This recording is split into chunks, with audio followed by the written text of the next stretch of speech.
There are four of the most notable generations known in recent years of humanity: Boomers, Gen X, Millennials, and Gen Z. These four generations lived in harmony. Okay, that's a lie, but it just goes with the intro, so let me play this out. All was well in humanity, and although each side had problems of their own, when times got rough, they came together to conquer them with iron fists. That was until the invasion of the Gen Alpha. Crusty iPads, unstandable personality, no attention span, are just some of the things that Gen Alpha has been labeled with. Oh, and if you didn't know about this, you would have known if you follow my IG. So, quick plug, go follow my IG. And in the last video where I ranked every generation's worst faults, everyone asked me, but Tommy, you forgot all about Gen Alpha. Best believe I didn't forget. No. Gen Alpha is on track to being the worst setup generation that has ever existed. It's the combination of every generation's worst faults combined into one. And the first thing I want to start up with is entertainment. Now, there's a very important date I want you to all remember, which is February 15th, 2015. And why is this date important? It's because that's the date YouTube Kids was released, aka the killing of childhood entertainment. For every other generation, there was a time where your main or only source of entertainment was the TV or a family computer. And kids' main source of entertainment, since usually they didn't get iPhone 14 Pro Maxes at 5 years old, was the TV. So off rip, we didn't have unlimited mindless access to things we wanted and basically had to watch what the TV programs chose. You could say that the TV is mindless entertainment, but not at the level we have now. Comparing a selection of programs chosen by people versus a selection of content tailored to your specific needs, we know which one's more addictive. I mean, come on. Which Gen Alpha is the first generation to grow up without these restrictions. And you know what? I would say that's actually a-okay. I mean, as long as the content is helping push forward positive educational brain stimulating videos, then no need to worry.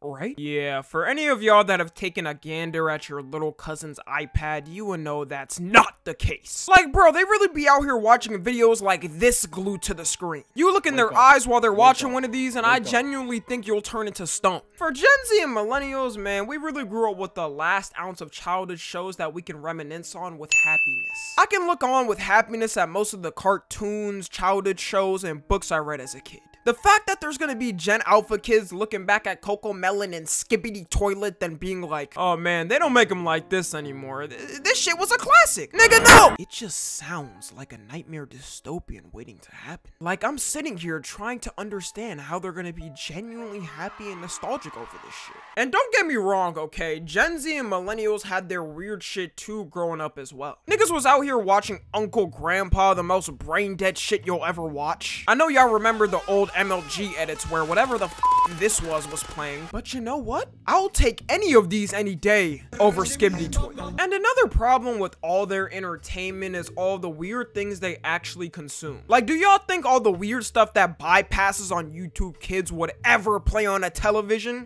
No, I remember if you even cursed on TV, they would hit your ass with about 50 lawsuits and thousands of dollars worth of fines. But now you got kids on YouTube Kids looking at Elsa and Spider-Man kissing videos, weird pregnancy videos. We're not even gonna get into that thing. Just the most trash and mind-numbing shit you'll ever see. I don't even want to go through all of it. Taking a scroll through the homepage makes me feel like I'm about to have a rainbow seizure. I can only imagine the type of mindset they're going to grow up and how this type of content is going to affect them in the future. I don't think it's gonna be good. Everyone else is already thugging it out and we had it way easier. Another problem I see is definitely education. In general, I feel like the entire world is facing an education crisis. Like, who in reality wants to teach anymore? You get paid a salary equivalent to a popsicle stick. Kids don't listen to you and have no respect for you. And kids can't even comprehend the lesson you're required to teach. Like, just imagine being a middle school teacher in the year of 2023. I thank God I can do YouTube full time because I wouldn't make it alive after a year after working.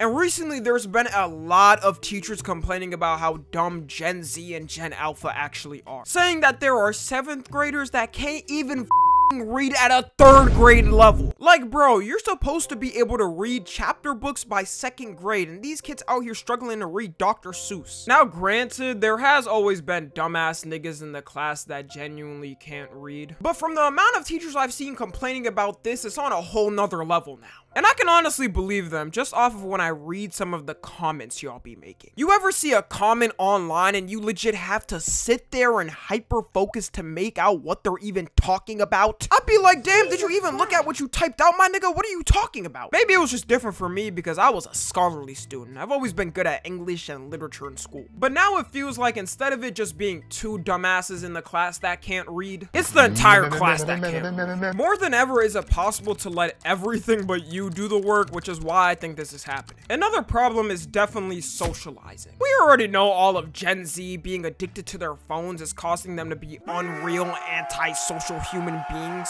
talking like troglodytes and burning up when the sun hits their skin. But Gen Z was just the experiment group. The game turned from experimental mode to alpha testing now. At least for most of us, we could fathom a social life without using our phones. Going outside after school to play all types of outside games with the homies, meeting at a park, playing basketball, soccer, baseball, whatever, having this be the huddle ground and just chopping it up. Things that require the brain to be in a human state and cause our actions to have consequences. Gen Alpha sadly is the first generation to be deprived of this. They were born with phones and tablets in their hands since birth. Their new meeting huddle ground instead is a Discord call with their online Roblox friends, having e-sex and Discord calls and all types of monkey business. Like, you know how we were all super excited when it was recess time in elementary school and we could finally go outside? I guarantee these kids do not give a they'd rather sit inside and play on their tablet instead. And I can't even put blame on all of them. Like, lockdown definitely did not help with this issue. Can you imagine when you were a kid, you went from first grade to third or fourth grade and you're finally back in a physical school socializing? You missed damn near half your experience, and those are the most important times for learning how to communicate. It's not normal for anyone, let alone a child, to be locked away from socializing like that. Another thing that's definitely going to be worse is creativity. Most of us remember as a kid when you would have toys and board games and read childhood books. And with all of these things, especially when you read a book as a kid, you could imagine the scenario coming to life, which is a good way of building up the brain's cognitive abilities and helps you create huge things in the future. You would play fight with your toys and act out scenarios of your wildest dreams that could only be imagined. But with Gen Alpha and their iPads, you don't even need creativity anymore. Like, what's the point of imagining things creatively when you could just play Subway Surfers for hours and play Skibbity Toilet Roblox Obby with flashing neon lights? If you're already getting dopamine rushes every time you open the screen, then of course you don't have to worry. Another thing that's pretty bad is Gen Alpha parenting. Now look, okay, obviously parenting is not a walk in the park, and most parents at the end of the day are trying their best to make it work with the worst circumstances given to them. But the problem with these kids is not like they're bad like every other generation has bad kids. It's that they're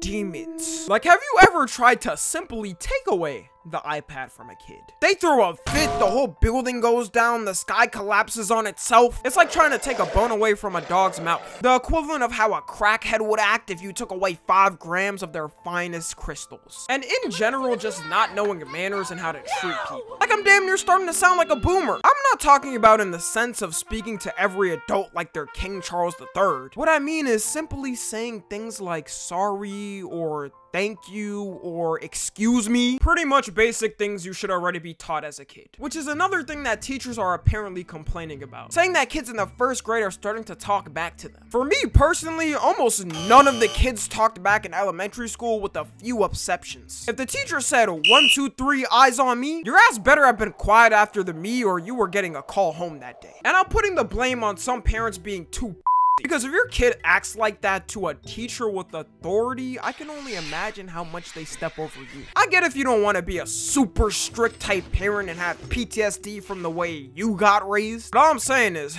a good belt whooping or chunkla slapping never hurt every once in a while. Now don't overdo it, but it don't hurt every once in a while. They're gonna have to learn the actions for their consequences, or they're eventually gonna around and find out too late in life. We already see this happen with people all the time in life, and it's only getting worse. I swear, these kids out here be watching Neon and Sneeko streams thinking they could just say whatever with no consequences. Another thing I feel is gonna be different is comedy. Like, we already know how the climate is right now for comedians. Comedian makes joke, aka does their job, and people run to all their social media accounts to take them down like the Flash. But can you imagine a Gen Alpha comedian even existing?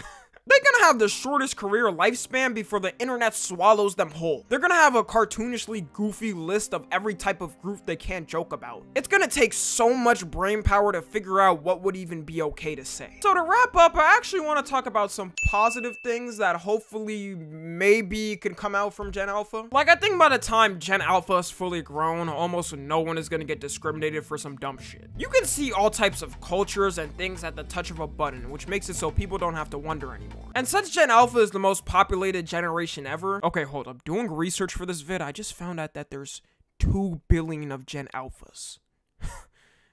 Dear God. But hopefully that's at least gone by then. And who knows, maybe there's some grown Gen Alpha kids 10 or 20 years in the future that are watching this that made it a-okay. Gen Z isn't safe like I said, but I mean, I made it out perfectly fine and a bunch of other kids made it out perfectly fine, so hopefully those kids make it out fine. Follow me on Twitter, Instagram, and TikTok. As always, I love you guys consensually, and until next time, I'm out.